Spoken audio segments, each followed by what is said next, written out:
Hello বন্ধুরা, আমার third ব্লগের মধ্যে আপনাদের সবাইকে স্বাগত জানাই। আশা করছি আপনারা সবাই ভালো আছেন। আমার নাম সঙ্গীতা মণ্ডল, আপনারা দেখছেন সঙ্গীতা দা গার্ডেন গার্লের চ্যানেল। তো আজ আমি পড়ে থেকে এসে দেখলাম একটা মস্ত বড় স্থলপদ্মের ডাল আমার পাশের বাড়ির বৌদি আমার জন্য দিয়ে গেছেন। তো ভাবলাম এই ডালটা থেকে কেটে কেটে ছোটো ছোটো চারা গাছ তৈরি করে নিই এবং আপনাদের সঙ্গে শেয়ার করে নিই কীভাবে ডাল থেকে আমি চারা গাছগুলো তৈরি করে থাকি। তো সবার ফার্স্ট আমি আমার তলোয়ারকে নিয়ে রেডি হয়ে গিয়েছিলাম ডালগুলোকে ছোটো ছোটো টুকরে কাটার জন্য। এরপরে দেখো একের পর এক ডালগুলোকে আমি কেটে নিচ্ছিলাম। তারপরে ডালগুলোকে আমি এইভাবে টুকরো টুকরো করে নিয়েছিলাম, একদম ছোটো ছোটো টুকরো করে নিয়েছিলাম।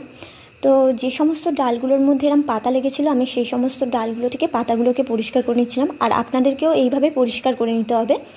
তো করার পরে আমি একটা পাত্রের মধ্যে এরপরে বালি ভরে নিচ্ছিলাম। দেখো পাত্রের মধ্যে আমি বালি ভরে তারপরে যেখানে আমি ডালগুলোকে রেখেছিলাম সেখানে চলে গিয়েছিলাম।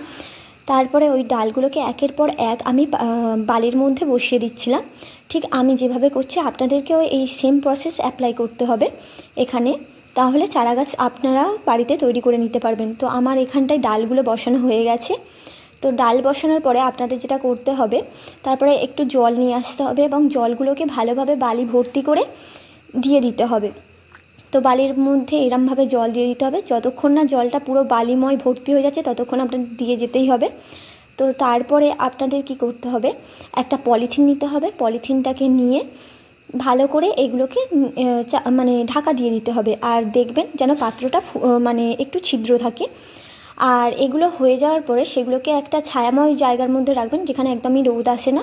আর 3 দিন অন্তর অন্তর এগুলোকে খুলে খুলে দেখবেন যে বালির মধ্যে জল রয়েছে কিনা। জল না থাকলে আপনাদের অবশ্যই দিয়ে দিতে হবে, আর প্লাস্টিকটাকে একটু ছিদ্র করে নিতে হবে।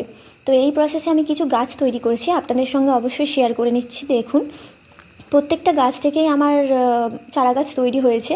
দেখো প্রত্যেকটা গাছের মধ্যে পাতা ভর্তি হয়ে গেছে, এমনকি এর মধ্যে রুটও এসে গেছে। দেখো এই যে গাছটার মধ্যে রুটও পর্যন্ত চলে এসেছে। এটা আমার 20 দিনের গাছ। তো এটা যখন 30 দিন হয়ে যাবে আমি এই গাছগুলোকে তারপরে টপের মধ্যে শিফট করে রাখবো। তো যদি আমার এই ভিডিওটা ভালো লাগে অবশ্যই একটা সাবস্ক্রাইব এবং লাইক করে দেবেন।